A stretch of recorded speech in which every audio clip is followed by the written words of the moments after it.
दोस्तों, इस समय ब्रिक्स देश चारों तरफ से अमेरिका पर हमला कर रहा है। हमने पहले ही आपको बताया था कि किस तरह से 40 देश ब्रिक्स को ज्वाइन करना चाहते हैं और अब डॉलर को बाईपास करने के लिए ब्रिक्स पे जैसे कई सिस्टम लॉन्च हो चुके हैं। लेकिन अब ब्रिक्स के एक और शक्तिशाली देश चीन ने अमेरिका को अब तक का सबसे बड़ा झटका दिया है।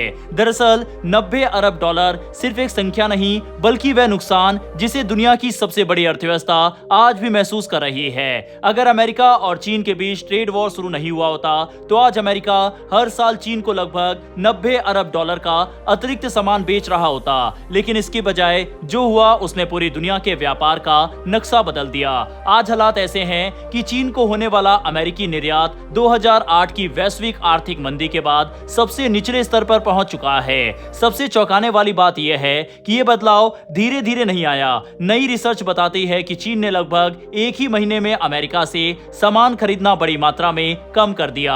आखिर ऐसा क्या हुआ कि दुनिया की दो सबसे बड़ी अर्थव्यवस्थाओं के बीच व्यापारिक रिश्ते अचानक बदल गए? चीन ने अमेरिकी गैस खरीदना क्यों लगभग बंद कर दिया? 23 जुलाई 2026 को ऐसा कौन सा फैसला लिया गया जिसने दोनों देशों के बीच टैरिफ की पूरी व्यवस्था बदल दी? और चीन ने अमेरिका के ऐसे निजी वादे का खुलासा क्यों किया जिसकी पुष्टि अब तक वॉशिंगटन ने भी सार्वजनिक रूप से नहीं की? आइए इस पूरी कहानी को डिटेल में समझते हैं। सबसे पहले बात करते हैं उस रिपोर्ट की जिसने ये पूरी बहस शुरू की। दुनिया की मशहूर आर्थिक रिसर्च संस्था Peterson Institute for International Economics के अनुसार अप्रैल 2025 में चीन ने लगभग अमेरिका से सामान खरीदना बंद कर दिया। जब डोनाल्ड ट्रंप ने अपने दूसरे कार्यकाल की शुरुआत की तो उन्होंने चीन के सामान पर भारी टैरिफ लगाने का फैसला किया। चीन ने भी बिना देर किए जवाबी टैरिफ लगा दिए। इसके बाद दोनों देशों के बीच व्यापार तेजी से गिरने लगा।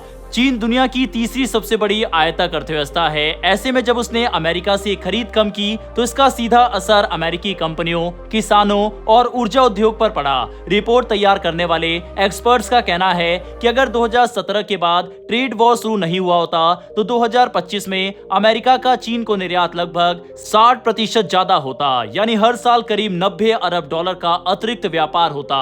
ये कोई छोटी रकम नहीं है। इतने पैसों में कई बड़े उद्योग चलाए जा सकते हैं। इसका मतलब है कि अमेरिका के कृषि, ऊर्जा और मैन्युफैक्चरिंग सेक्टर का बहुत बड़ा बाजार उससे छिन गया। अब बात करते हैं उस सेक्टर की जिसे सबसे बड़ा झटका लगा और वह है ऊर्जा क्षेत्र। 2026 की शुरुआत में चीन ने अमेरिका से एलएनजी यानी लिक्विफाइड नेचुरल गैस खरीदना लगभग पूरी तरह बंद कर दिया। शुरुआत में लोगों को लगा कि यह सिर्फ कुछ समय का फैसला है, लेकिन बाद में तस्वीर बदल गई। फाइनेंशियल टाइम्स की रिपोर्ट्स के मुताबिक चीन द्वारा लगाए गए टैरिफ के कारण अमेरिकी एलएनजी इतनी महंगी हो गई कि चीन के लिए दूसरे देशों से गैस खरीदना ज्यादा सस्ता और फायदेमंद हो गया। इसके बाद चीन की कंपनियों ने पहले से खरीदी गई अमेरिकी गैस भी अपने देश लाने की बजाय दूसरे देशों को बेचनी शुरू कर दी। यानी अमेरिका से निकली गैस चीन पहुंचने की बजाय यूरोप और दूसरे बाजारों में जाने लगी। कोलंबिया यूनिवर्सिटी की ऊर्जा विशेषज्ञ येन सोफी कार्बो का मानना है कि भविष्य में चीन शायद ही अमेरिका के साथ नए एलएनजी समझौता करे। अगर ऐसा हुआ तो अमेरिका दुनिया के सबसे बड़े गैस खरीदारों में से एक को लंबे समय के लिए खो सकता है। ब्लूमबर्ग की रिपोर्ट भी बताती है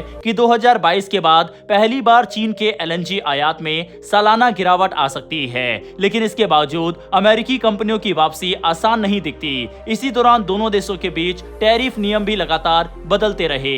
फरवरी 2026 में चीन ने अमेरिकी कोयले और एलएनजी पर 15% टैरिफ लगाया। वहीं कच्चे तेल, मशीनरी, बड़ी कारों और पिकअप ट्रकों पर 10% अतिरिक्त टैरिफ लगा दिया। इसके जवाब में 23 जुलाई 2026 को अमेरिका ने सेक्शन 301 के तहत लगभग सभी चीनी सामान पर 12.5% का नया टैरिफ लागू कर दिया।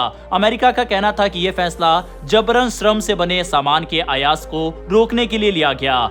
असल में इससे पहले वाला टैरिफ सिस्टम अमेरिकी सुप्रीम कोर्ट रद्द कर चुका था। इसीलिए पुराना व्यवस्था खत्म होने से ठीक एक दिन पहले अमेरिका को नया स्थायी टैरिफ लागू करना पड़ा। इस नए फैसले के बाद चीन से आने वाले सामान पर कुल टैक्स का बोझ पहले से और बढ़ गया। लेकिन इसके कुछ ही दिनों बाद एक और बड़ा खुलासा हुआ। 27 जुलाई 2026 को ब्लूमबर्ग की एक रिपोर्ट में बताया गया कि चीन के वाणिज्य मंत्रालय ने दावा किया कि अमेरिका ने निजी बातचीत में भरोसा दिया था कि भविष्य में चीन पर लगाए जाने वाले नए टैरिफ 20% से ज्यादा नहीं होंगे। फिलहाल ये टैरिफ 12.5% है। यानी अगर चीन की बात सही है तो अमेरिका के पास इसे बढ़ाने की गुंजाइश सिर्फ 7.5% और बचती है। दिलचस्प बात यह रही कि इस कथित समझौते की जानकारी सबसे पहले चीन ने दुनिया को दी, जबकि अमेरिका ने इसकी सार्वजनिक पुष्टि नहीं की। इसके साथ ही चीन अपनी अर्थव्यवस्था को मजबूत बनाने में भी जुटा रहा। अप्रैल 2026 में चीन ने सप्लाई चेन सुरक्षा और विदेशी देशों के आर्थिक दबाव का मुकाबला करने के लिए नए नियम लागू किए। इन नियमों को बिना किसी देरी के तुरंत लागू कर दिया गया। फिर 1 जून 2026 को चीन ने पहली बार विदेशों में होने वाले निवेश को नियंत्रित करने के लिए नया प्रशासनिक नियम लागू किया। इससे सरकार को यह तय करने का ज्यादा अधिकार मिल गया कि चीनी कंपनियां विदेशों में कितना और कहां निवेश करेंगी। इन सभी कदमों का एक ही मकसद था, भविष्य में अमेरिकी दबाव का असर कम करना और चीन की अर्थव्यवस्था को ज्यादा आत्मनिर्भर बनाना। अगर पूरे घटनाक्रम को देखें तो तस्वीर काफी साफ नजर आती है। अमेरिका ने ट्रेड वॉर इस उम्मीद से शुरू किया था कि चीन आखिरकार झुक जाएगा और फिर से अमेरिकी सामान खरीदने लगेगा, लेकिन हुआ बिल्कुल उल्टा। चीन ने अपने व्यापार के नए रास्ते खोज लिए, उसने ऊर्जा के नए सप्लायर ढूंढ लिए, सप्लाई चेन में बदलाव किए, नए कानून बनाए और धीरे धीरे अपनी अर्थव्यवस्था को इस तरह तैयार करना शुरू कर दिया कि उसे पहले की तरह अमेरिका पर निर्भर न रहना पड़े। इसका सबसे बड़ा नुकसान अमेरिका के निर्यातकों को हुआ। $90 अरब का संभावित व्यापार खत्म हो गया। ऊर्जा क्षेत्र को बड़ा झटका लगा और चीन का बाजार पहले जैसा वापस मिलता भी है या नहीं, ये अभी कोई नहीं कह सकता। हालांकि ये भी ध्यान रखना जरूरी है कि ट्रेड वॉर का असर दोनों देशों पर पड़ा है। कई चीनी कंपनियों को भी चुनौतियों का सामना करना पड़ा, जबकि अमेरिकी उपभोक्ताओं और उद्योगों पर भी महंगे आयात का असर देखने को मिला। इसीलिए एक्सपर्ट्स के बीच इस बात पर अलग अलग राय है कि लंबे समय में किस देश को ज्यादा नुकसान हुआ। फिलहाल इतना जरूर कहा जा सकता है कि इस ट्रेड वॉर ने दुनिया की 2 सबसे बड़ी अर्थव्यवस्थाओं के रिश्तों को पूरी तरह बदल दिया। अब सबसे बड़ा सवाल यही है कि आने वाले वर्षों में अमेरिका और चीन फिर से पुराने व्यापारिक रिश्ते बना पाएंगे या दुनिया 2 अलग अलग आर्थिक खेमों में बढ़ती चली जाएगी। वहीं अगर दोस्तों आप हमारे चैनल को काफी पहले से फॉलो करते हैं तो आपको याद होगा जिस समय डोनाल्ड ट्रंप टैरिफ लगा रहे थे, उस समय हमने आपको कहा था कि आज भले ही दुनिया के बड़े देश चुप हैं, लेकिन आगे चलकर ये टैरिफ बैकफायर करेगा अमेरिका के लिए, और अब ऐसा ही होता हुआ दिखाई दे रहा है।